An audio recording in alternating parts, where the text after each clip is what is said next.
Good evening, everyone. Thank you so much, as Carolyn said, for joining us for what for us is a very significant and exciting event, the first annual Ida Brier Archival webinar. I'm Sean Sawyer, president of the Olana Partnership, and I want to add my thanks to hers for all of our members who are with us tonight. Wonderful to have you here. Thank you for your support. The origin of this webinar is in the fact that after 26 years, Ida decided it was time to retire. That was a very big sort of earth-shaking thing to us at Olana and the Olana Partnership. And so we felt that it would be in the spirit of the incredible decades of work that she has contributed at Olana to further education and about archival work in particular, about what she has done and contributed so greatly to scholarship on church, on Olana, and on and many other related topics. So, who is Ida? Ida started at Olana as a volunteer working in the mingled flower garden, as she always liked to remind me, and made her way into the position of librarian and archivist starting officially in 1998. In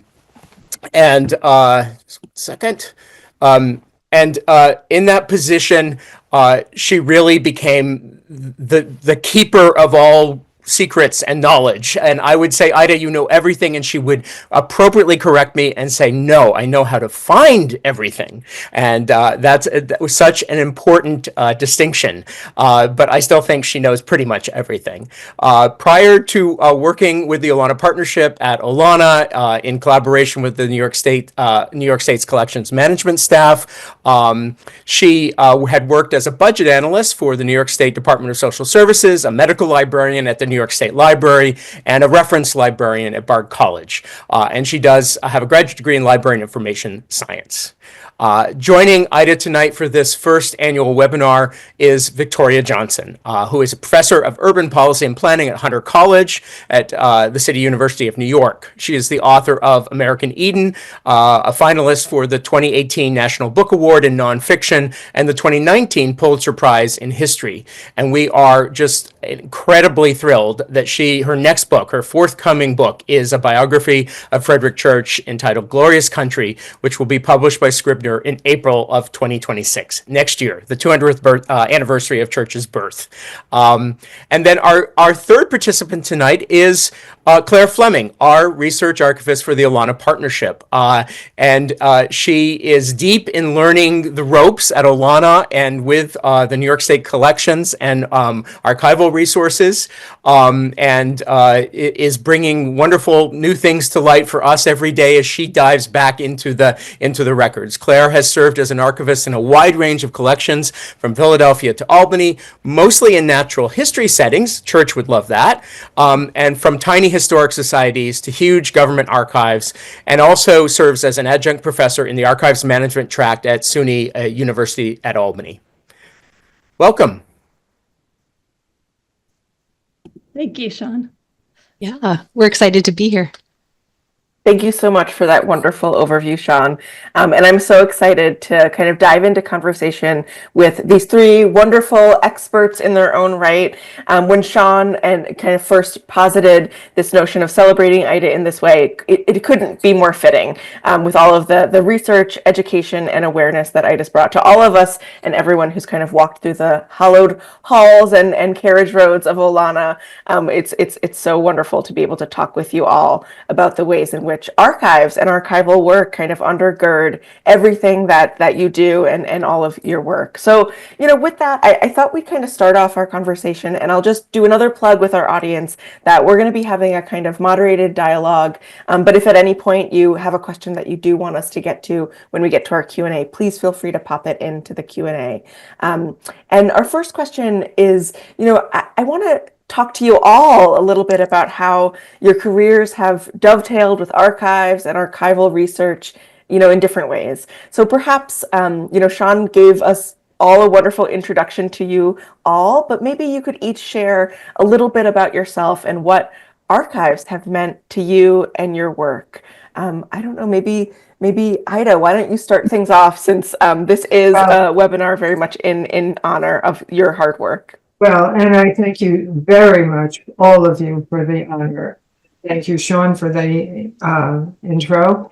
And actually, Sean's pretty much taken care of the intro about what archives have meant in my life, because I came to archives when I came to work part-time as a curatorial assistant first, and at Olana.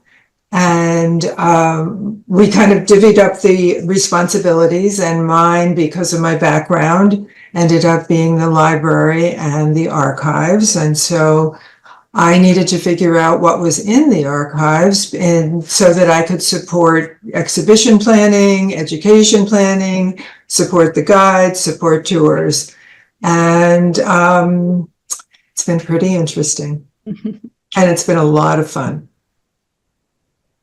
Victoria, I know that so much of your work as a biographer and a writer really kind of intersects with some of that work that Ida's speaking to, and we'll dive into the ways in which archivists kind of support the work of researchers and writers.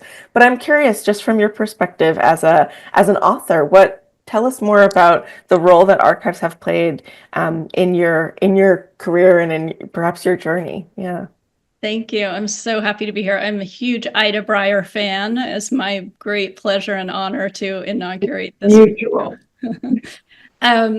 So I come from a line of librarians. My grandmother was a librarian. My mother's a retired librarian. When I was a little girl, she was going to library science school. And I learned about the importance of libraries and archives very early on. And when I went to graduate school, I actually got a PhD in sociology, but what I didn't realize was that I'm actually a historian. And I discovered that by working on what became my first book, which was my dissertation. And it was on the Paris Opera from its founding under Louis XIV to Napoleon. So 150 years of French history. And I had the most glamorous possible introduction to archival research, because Paris, already lovely, but my archives were in the Paris Opera, that wedding cake building. And so every day I would go to this incredible room in 12 colors of inlaid marble that was Napoleon III's smoking salon once upon a time. So the thrill was, it was palpable going there, but discovering that kind of feel of sleuthing after the answer to a question. I had no idea, and it's still hard to communicate how unbelievably exciting it is. It's like being in an action movie, but it's all kind of happening in your head. And so I fell in love with archival research then, and my second book American Eden, took me to 30 different archival collections. The man I wrote it about, David Huzzick, his papers had not been collected, and they were scattered all over the world, mainly in the US and the UK, but I ended up traveling to all these different archival collections. And it was, to that point, the most fun I'd ever had in my life. And the archivists I met along the way were so vital. I mean, I simply can't do this work, which is so meaningful and delightful to me. I can't do it without archivists. It just is not, it's a non-starter.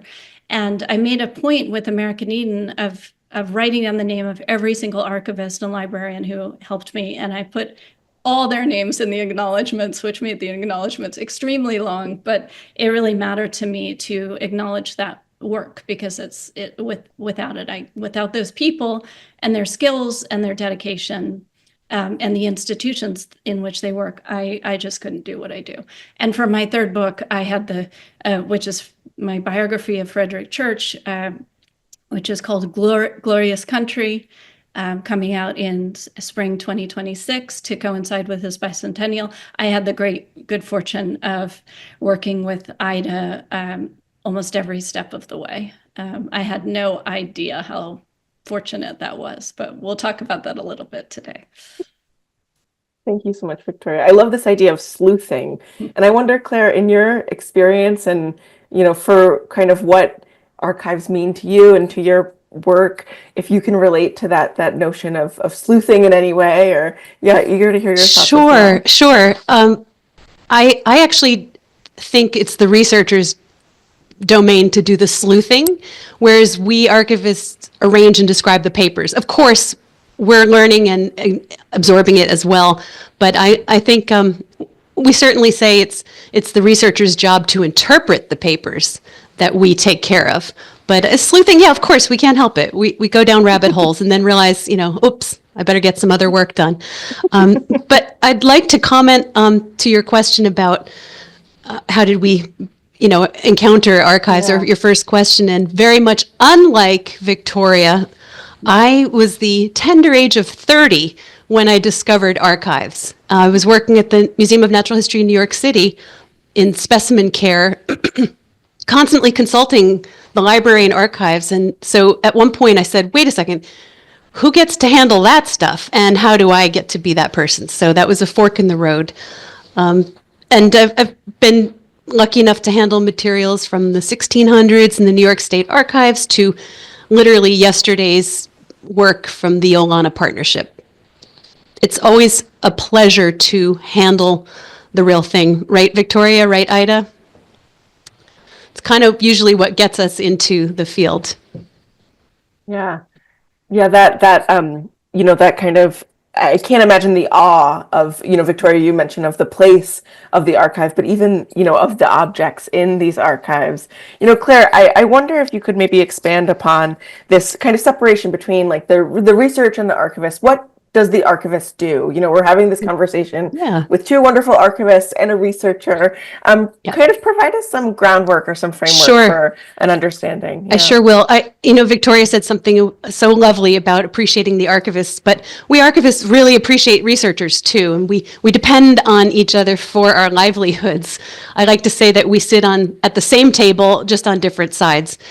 But I did prepare a couple slides to quickly go through, so I'll share my screen and let you guys know that in a nutshell, what do we do? Archivists identify, preserve, and make available records of enduring value. That's it. Show's over. But I can elaborate that we do not everything is worth keeping. And this is making me so happy. This is me standing by the shredder at the New York State Archives for things that don't get into the archives. So please don't think of us as people who keep everything. We don't. We use our judgment and professional training to search for the items that have enduring value. Carolyn and I have talked about this fact that libraries are what the author presents, how they present themselves to the world, whereas the archives, and we'll get into this a little later, are that the id. So the ego versus the id, and the id being, the true self, the inner self. So we'll talk about that, but I'm sure Victoria has seen a lot of the id through her studies, and it'll be exciting to hear. I can't talk about archives without going through about half an hour of archival theory, so button up. And of course, I would never do that to you. I'm just kidding.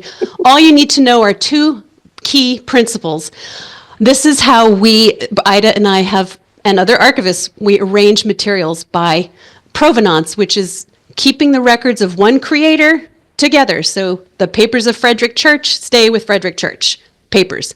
We don't intermingle Thomas Cole's stuff in and among. So this is a key guiding principle. The second principle, once we've established and respected provenance, is we try to maintain original order. So if Frederic Church had a love letter with an image and a pressed flower and an envelope all together, we would respect that, rather than say, oh, put all the pressed flowers over there, put all the photographs over there. Because a researcher like Victoria can glean context and content from that. And this is my last slide, but it's a good question. Why do archives exist? And there are any number of reasons, but my favorite is archives exist to be used, period. How's that, Carolyn? Did it go on long enough for you? Thank you so much. No, I think what a wonderful kind of call to action that these archives are to be used. They're not just static kind of containers. They're something that are meant to be researched, probed, dove into. And I mean, I think in all of your works, in lesser degrees and in longer degrees, you've all gotten a sense to use or get to know the archives in different capacities at Olana State Historic Site, the archives in different ways. So I'm really curious, what are some maybe exciting or surprising experiences that each of you may have had with this collection of archival materials from Olana and the kind of life of Frederic Church and his family? Any kind of particular moments or discoveries, or even rabbit holes that you want to share with all of us? Ida, I feel like as the person who has the kind of longest relationship with the archives, perhaps you could tell us a little bit more about them, and if there's any experiences that jump out to you. Well, I'll start by saying that my archival work ended up making me very much more interested in history. I never was, history was always just facts to be memorized. And this totally changed. But the most fun for me, and working in just one in an archive that is about one man, is the researchers. Every question, whether it be from staff members or no matter who it's from, researchers, guides, every question made me look at Frederic Church and his family from a different perspective. I had to consider things, in different lights. I learned a lot. I love the thrill of the hunt. Victoria would say, this seems to be inconsistent, and I'd have to get into researching, was it inconsistent? Do we have an error? Can we, rationalize how this all played out? That was a lot of fun. I had other researchers who were doing things about music and tangentially related to Church and Gottschall and George William Warren. All of a sudden I'm into music, and that was just the most fun. But I'll stop talking. No, please continue. I mean, I'm sure you have a wealth of experiences. And well, I can follow up on that. Ida, in thinking about tonight's event, I went back and looked at, my emails, and I've saved, I think, every single email exchange that we've had. And there are over 100 queries from me to you in my inbox. And one of them was exactly what you said. It was a biography of a friend of Church's, Cyrus Field, said that he had painted a dramatic picture of a steamboat race. And, I had never come across that, and it didn't sound right. And I wrote to you, and your reply was so detailed, and you went into multiple biographies of Cyrus Field and found the conflicting information. You went into the letters. You went into Jerry Carr's spectacular catalog raisonné, and you sent, this email that was, and you compiled a timeline of all the information and the conflicting information, and it was just extraordinary. I mean, archivists can range from, in a very large institution, they might simply be, handing you the material you requested and assigning you a spot at a table where they can watch you and make sure that you're not, scribbling on anything or dripping water or something. And then there's Ida, on the other end of the spectrum, when you have someone who is so brilliant and dedicated and steeped in the archives and patient and generous, who comes back to you with the equivalent of a researcher's answer. And that was extraordinary. And that was just one of many dozens. Yeah, but it was so much fun. And I think some of it has to do with having an archive that's really just about one man. I mean, when you work in the state archives, Claire, I'm guessing that, you have somebody working on Dutch history, and then you have somebody working on, Schuyler. And then, so you have so many different topics that are not immediately and obviously interrelated. Whereas I just have to deal with Frederic Church, his family, his life, his artist friends, the world he lived in. his trips to Maine, it made all that research a lot of fun. Yeah, Claire, any thoughts? I mean, I think having had your, you know, been dipped a toe in different kinds of archives, I'm curious if anything particular about the Olana State Historic Sites archives have kind of struck you, or if there's any Couple particular. things. Yeah, go for it. Yeah, and to reply to Ida, she's exactly right about Dutch history, but I always like to say, when people think, oh, state archives, I say, you know what? It's like throughway records. It's not love letters. And Ida had the joy of working through all of Frederic Church and the family's love letters and every manuscripts, as we would say, as opposed to government records. All important, don't get me wrong. But yeah, a surprise for me, and you touched on this, Carolyn, is that the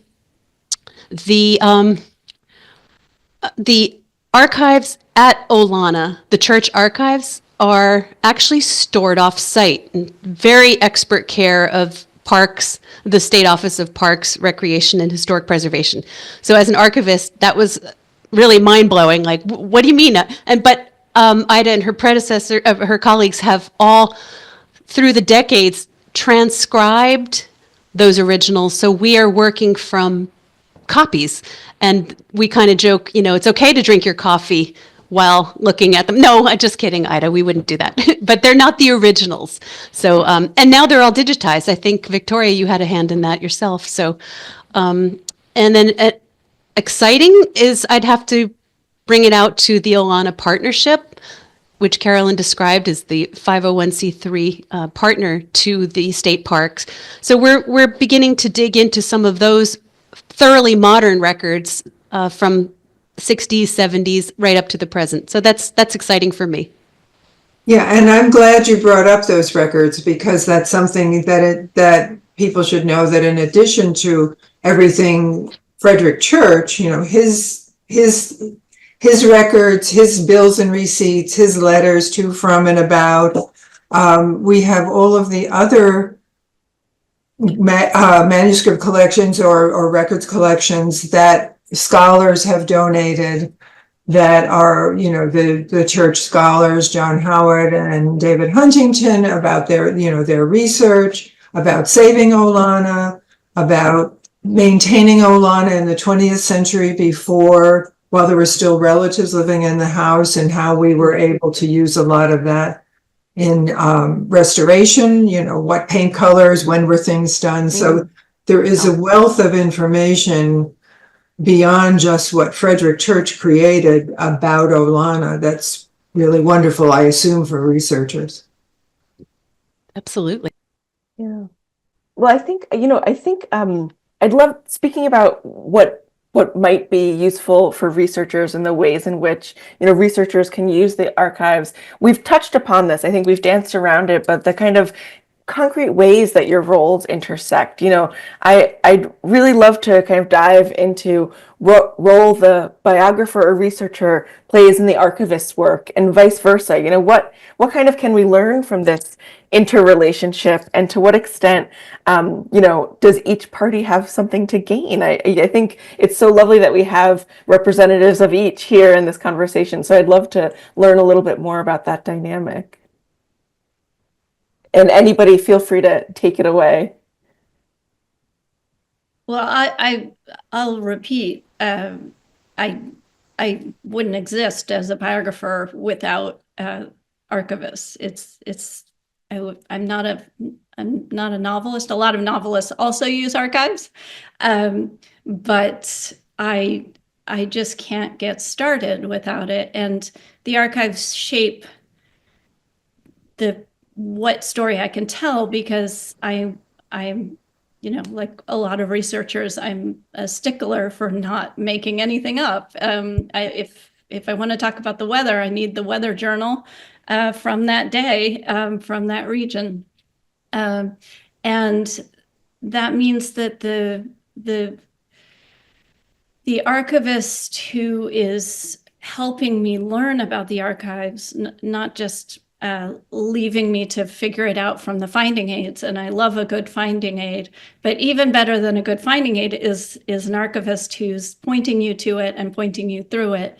And over and over in my research, especially on the Frederic Church book, I've been directed towards information that then, it might not go directly into the book, but it will open up a new way of thinking about church or a new set of relationships. The challenge with this biography is that I'm not writing a 1,000-page biography. I just read today about Ron Chernow's new Twain biography, which I immediately pre-ordered, but it's over 1,000 pages.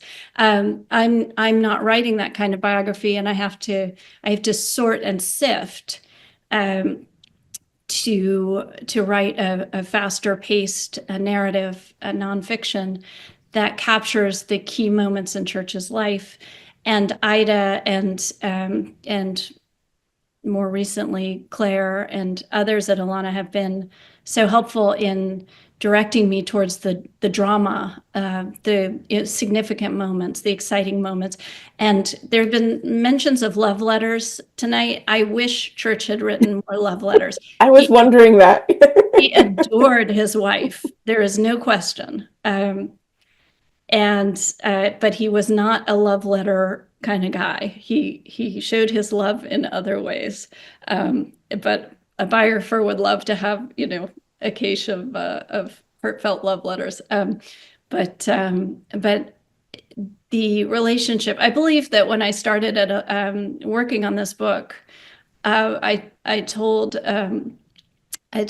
Sean and Mark that the leadership of Olana, that I would only do it if Ida was on board. And she retired right before I finished. So I kind of got in under the wire. And of course, there are many, many other wonderful people working at Olana. And Ida kindly has remained accessible to me with that encyclopedic knowledge of Frederic Church. I mean, she knows what he had for breakfast practically. So. I love this idea too of folk kind of steering you to the drama, as a kind of biographer, pointing you to where those kernels are. Claire, Ida, I wonder if you have any kind of thoughts on this, and this kind of, relationship in which the researcher and the archivist are kind of steering each other in different directions. Yeah. After you, Ida. Well, I think I've already said this, but the conversation with the researcher is the important part, trying to understand what is needed and probably going overboard saying, oh, but what about this? What about that? Just because that even though some of these things are not relevant, something might be that you don't really realize up front. And talking to researchers, I realized things that just sort of hadn't, kind of penetrated my thoughts. But, somebody asks a question and you think, oh, I know something, I need to go look for something. So it's very much a two-way street. I mean, without researchers, I don't know that I would have allowed myself the time to really get into those little minute things that I did, that Victoria described, that I did to answer a question or try to tease out a fact. So very much it's a two-way street. And as I've said before, it was a lot of fun. I would love to respond to Victoria. You're comparing your book to Chernow's book, and it reminded me of the quip that I would have written a shorter letter, but I didn't have the time. I do think that, and we read about this in our professional literature, that some researchers view archivists as an impediment to get to the records. Like, why do I need this reference interview? Let me just have at it. What time do you close? What time do you open? But we have a role that one of the past presidents of the Society of American Archivists, which does exist if you didn't know, he compared the archives to three different very common things. One is like the temple, where the archivist, we guard the records in the temple, and only the select few Victorias are allowed in. Or like a prison where, and I think, Victoria, you mentioned it already, where archivists, we can't trust the researcher. We are responsible for those papers. So yeah, we're watching you like a hawk, and we're checking your bag when you leave, and all of that stuff. So, and the third analogy is that of a diner, where we archivists are the waiters, and we say, here's your menu in the form of finding aids that Ida has left a ton of exquisite finding aids at Olana that she created. So the diner, where the waiter presents the menu to the researcher, or the diner, and they read and choose all the ingredients that they want, and we bring out the ingredients, obviously records, but the laugher is the diner patron still has to create their own meal, so, which is the research. And I think that in some ways, the fact that we have all those transcripts and can allow people to come and just read transcripts kind of, and, you know, if seeing the original becomes critical, then, you know, we kind of whittle that down. And because there is, of course, the staff and time factor that we have to work against, but all those transcripts allow, I would think, a huge view into what's available, and minimize the amount of things that remain a mystery behind the doors. So, And I want to add one other thought. When I'm working on my books, in particular the Frederic Church biography, I am, of course, using, in addition to primary sources, I'm using, you know, there are tens of thousands of pages written on Frederic Church, and that's where I started, is, you know, working through that literature, and there's incredible scholarship on Church by, you know, people like Jerry Carr and Frank Kelly and Betsy Kornhauser, Eleanor Jones Harvey, Karen Zukowski, so many people whose work I've relied on. And those people are also in dialogue with archivists. Their work came out of that relationship. And so the work of each generation of writers, or each work that's being produced, is built on this past legacy of researchers and archivists going back, you know, sometimes several hundred years. And it's a very beautiful thing to think about, being part of that, the chain of that human dialogue that's being preserved over and over and repeated. And it's such a privilege to be at one moment in that.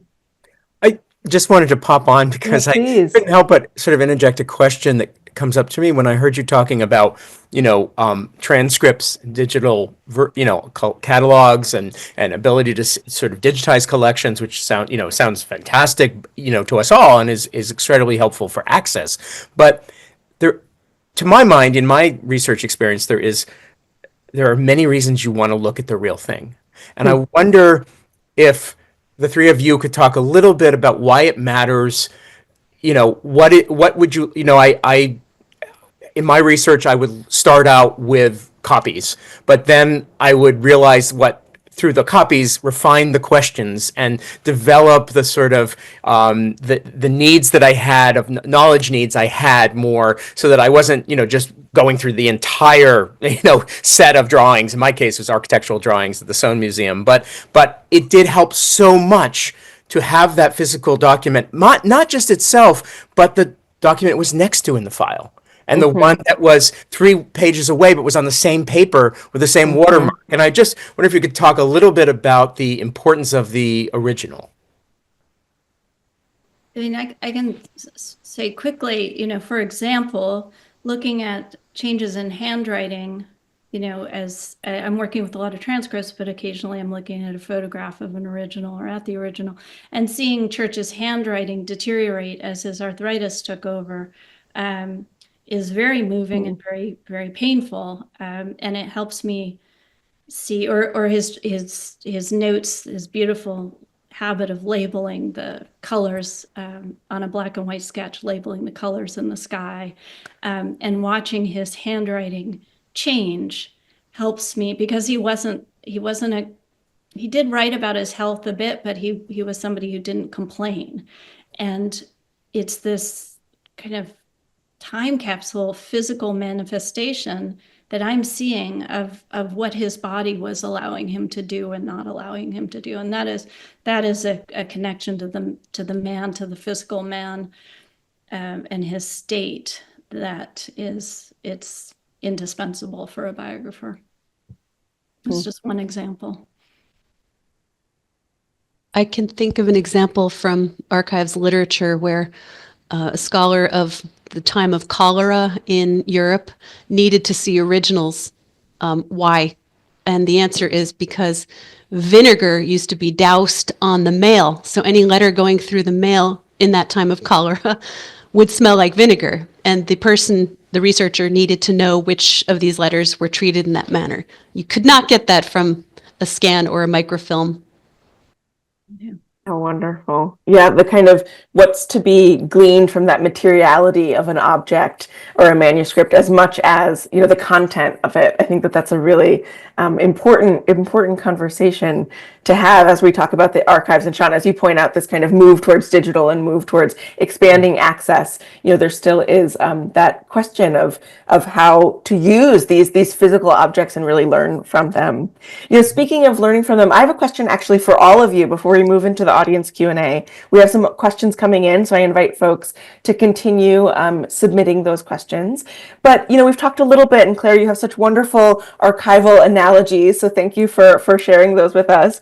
But we've talked a little bit about, how the archives can kind of help you to get to know a person. They serve as the id, as Claire likes to say, and I love this concept so much. So I'm curious from each of you, how the archives at Olana and some of the content that you maybe have come across have taught you a little bit more about Frederic Church, or maybe even opening it up to members of the church family, how you've gotten to know Frederic Church a little bit better through some of these documents housed in the id, in the archives at Olana. And anyone chime in with this.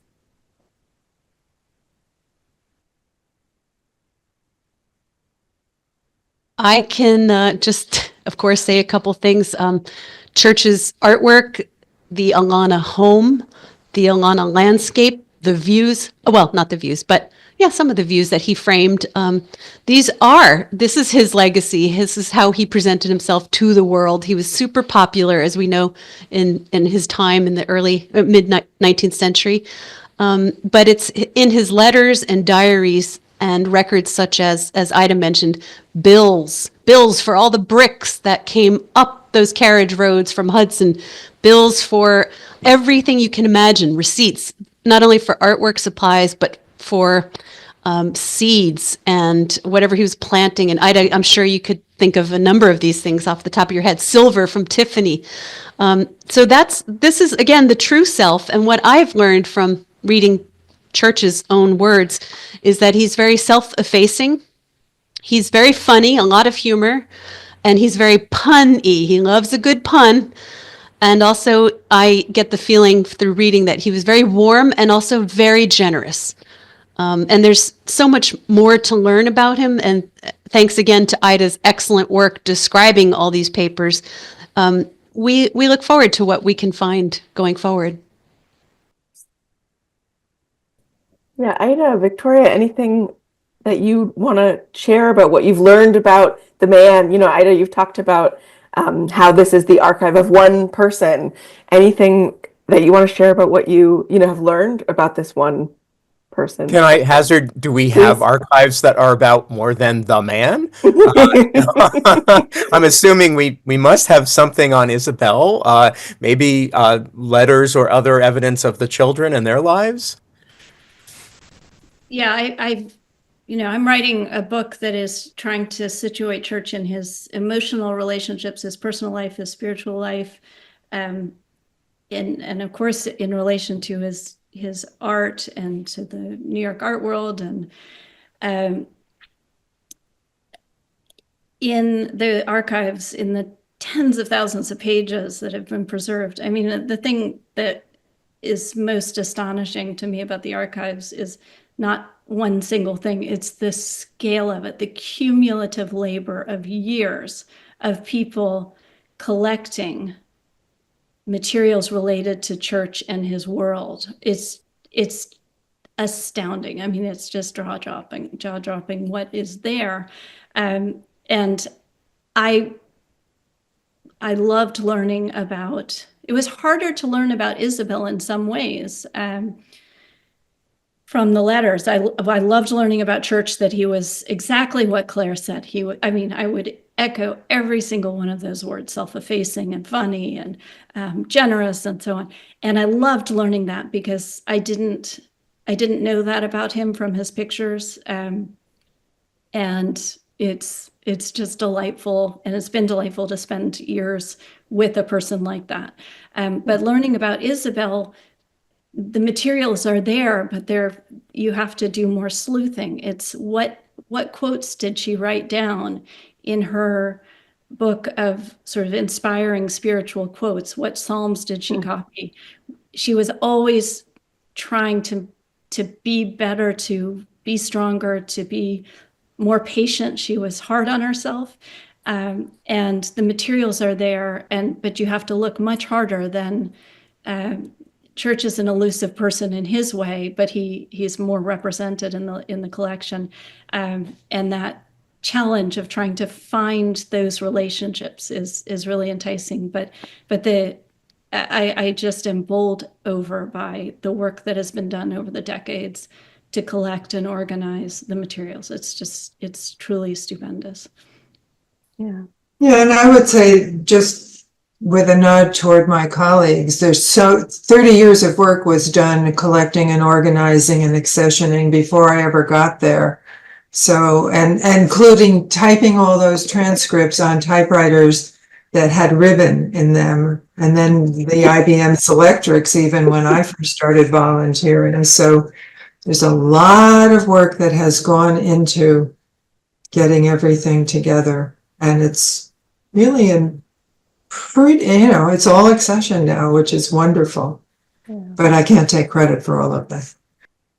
And in terms of the archivist role, Francis asks, does the archivist have a role in the preservation of items in an archive, or whose responsibility is that, in terms of preserving, making sure that love letter is preserved with that pressed flower?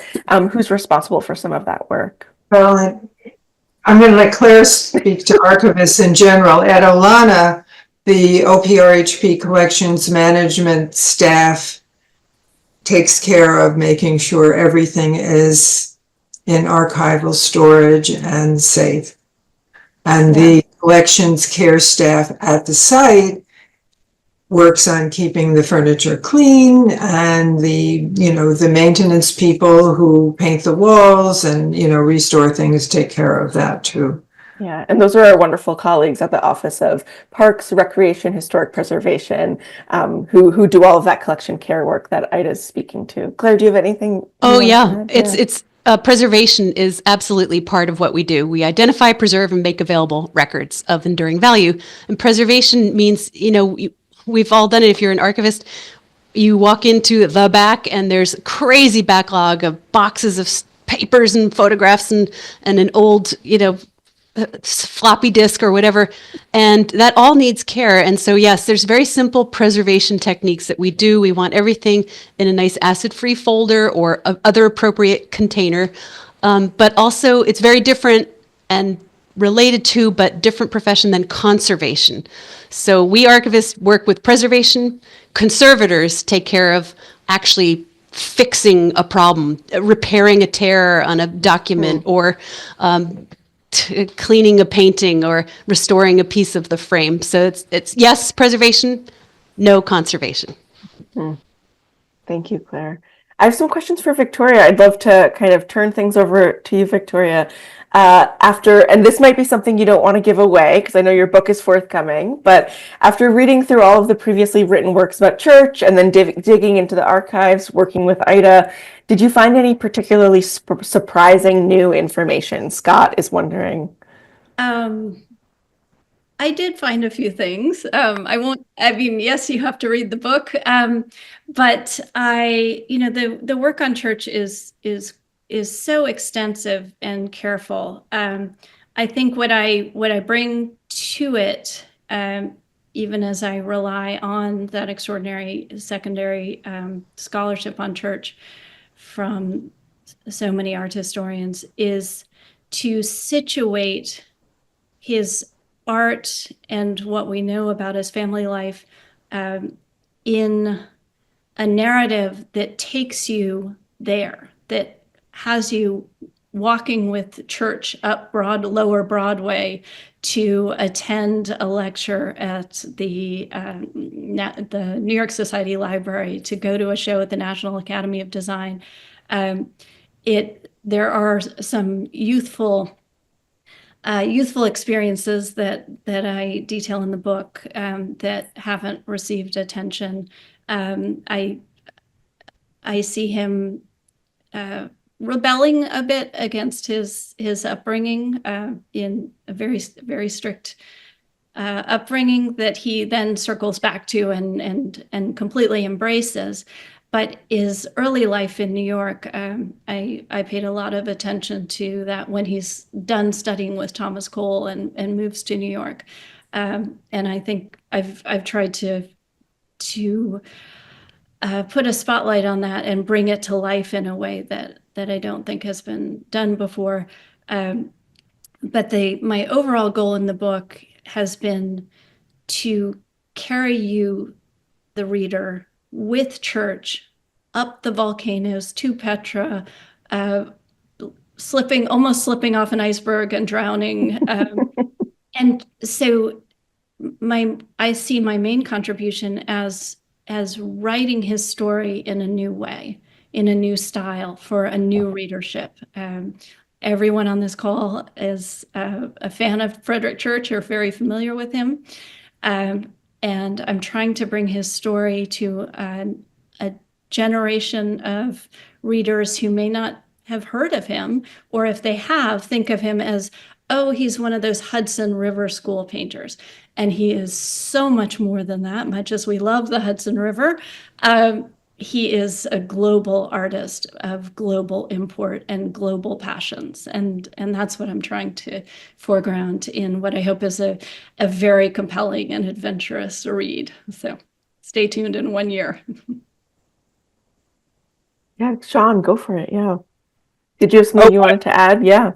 No, I just I see some very interesting questions along the way, and I can't help but make a segue there with Please. global artist being the phrase that Victoria says. We at Olana, led by our senior consulting curator Betsy Kornhauser, are working on an exhibition with that title next year. And Betsy and Tim Berenger and Jenny Robb at Yale are working with an amazing group of scholars, young, old, in between, new perspectives on church, which will be Frederic Church Global Artists. So stay tuned for that as well next year. And Betsy asked a question that I find very interesting too, is about the sort of borderlines, or how an archivist handles archival works that could also be considered works of art. So, for instance, letters that church wrote and include drawings. How do they fall one place? Do they fall both places? Do they get cross-referenced? How do you handle that situation? And has it happened? I mean, I'm curious if there's any instances of that you've come across at. Oh, there are definitely sketches in church Yeah, settings. yeah. If you want to share any particular ones that pop up to your mind, yeah. So I think it's kind of an archival, Claire or Ida, kind of archival technical question. Like how do you need to categorize it? If it has text, does it automatically become archival versus Well, the term archival is perhaps much more loosely used than at other institutions or for other collections. At Olana, almost everything on paper is in what we call the archives. But Claire's laid out principles of archival, archives in the beginning, and it was, don't keep things in the order in which the creator created them. But over the years, volunteers and staff have sorted things. So the pressed letter pressed flower in a letter may or may not is probably not together. There's probably a record somewhere that this flower used to be in this letter, but I hesitate to say it, but the Olana archive doesn't follow the very strict archival rules for many reasons. So all of the sketches are in the archives because they're on paper. The paintings are not in the archives because they're on canvas and they're more in the objects collection. So Don't these things often too just come down to very practical logistical issues like yeah, where we're going to the size and box the are we gonna format put of them in, things, right? and how are we going to keep them right. safe? Right. Yeah. I So- always say it's art, archives, film, photos, maps, manuscripts, memorabilia, books, and rare books. All of it can be, in a way, considered archival. But Ida's exactly right. It's, it makes sense if it's on paper, it needs to be in a folder, and certain things need to be stored in certain ways. Whereas like a horse and buggy that used to be owned by the church, that would be definitely easy object, even if there's writing on it, right? Good question. What if there's a painting of a bull for a tavern sign, but whatever, something we actually just came across. We do not need to go down that, but anyway. There's a lot of crossover.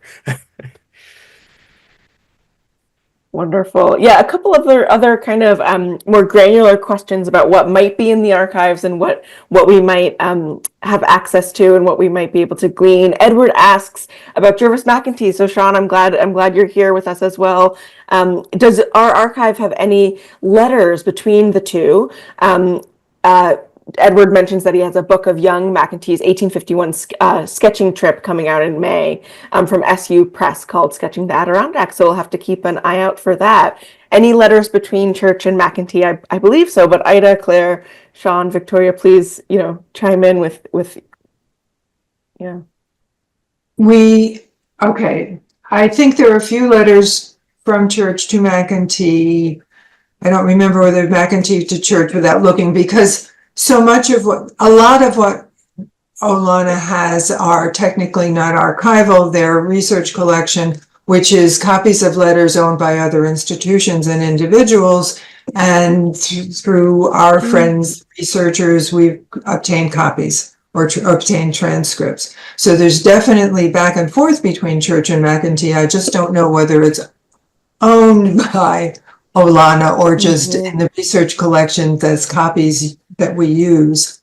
The other thing, of course, and I'm sure the questioner knows this, is that the McEntee diaries are online at Archives of American Life, and they have been transcribed, and I love them because McEntee is such a good, he puts everything that he's thinking in his diary, unlike Church, who never talks about himself. And McEntee is, from reading his diary, I love him because he's concerned about his colleagues, he's concerned about his family, he talks about what's happening in the art world, and he's a great source of information about more than just himself. And we had another question here. So did Church paint a scene of steamboats racing? What's the consensus This is on Casey that? Monroe, who is working on the collection Yes. at the Cooper Hewitt. So Thank you, Sean. Katie's dying. Casey is dying to know. Any insight on that? I believe there's not such a painting, or at least it hasn't turned up. And I want to give a shout out to Casey, who is doing incredible work at Cooper Hewitt. We had an earlier question about making visual, the images available to researchers, and the Cooper Hewitt has been such an extraordinary research for my research on the oil sketches, of which there are thousands by Church at Cooper Hewitt, and many are being digitized. And Casey is doing fantastic work, putting more online, IDing them, finding the location. And I get very excited when I go to the website and I find new sketches I had never seen before that are, back in the back at Cooper Hewitt. I haven't been able to see them, but there they are for all researchers. And I think it's a model for other institutions. So. Casey, get ready for the 2026 version of the Ida Brier archival webinar. It's such a wonderful resource, the Cooper Hewitt Digital Archive. And I think, in our kind of post-program email, we'll make sure to send a link to that resource. And so folks can kind of pick around and dig through that at their leisure after this, if they so choose. Total visual feast. Yeah. It's- Wonderful. It is. So we are at 7 o'clock, but I'd love to kind of ask one more question that's come through. We don't have time for all of our questions, but Brad was wondering, now that you've kind of wrapped things up on this wonderful project, Victoria, what is coming up? What's around the corner now that this book has been finished and has a publication date, and we have a countdown clock going? What's Well, next on the docket? That's a lovely question. This book is a year away and probably about 8 months of work away for me. There's, finishing the draft is just the first step. And I learned with American Eden that the goalpost moves over and over and over. So I have a very busy year ahead of me. And then I plan to do a massive book tour for this book. I did 150 talks for American Eden, and I'm still doing them. And I am crazy about Frederic Church and his story and Olana, and I want to share it. And I think that's going to keep me busy for at least his bicentennial year, and I hope beyond that. So I'm going to duck the question and say Frederic Church is my man for quite a while to come. We love to hear it. There you go. Well, on that note, I'll ask everyone to kind of stay tuned and keep apprised of what's happening this year and through 2026, which is sure to be a really exciting, wonderful year of celebrating Frederic Church and all of the work that Olana State Historic Site and the Olana Partnership has done, kind of bringing this person and their wonderful archive and artwork to the forefront. So please stay tuned, and thank you so much for joining us.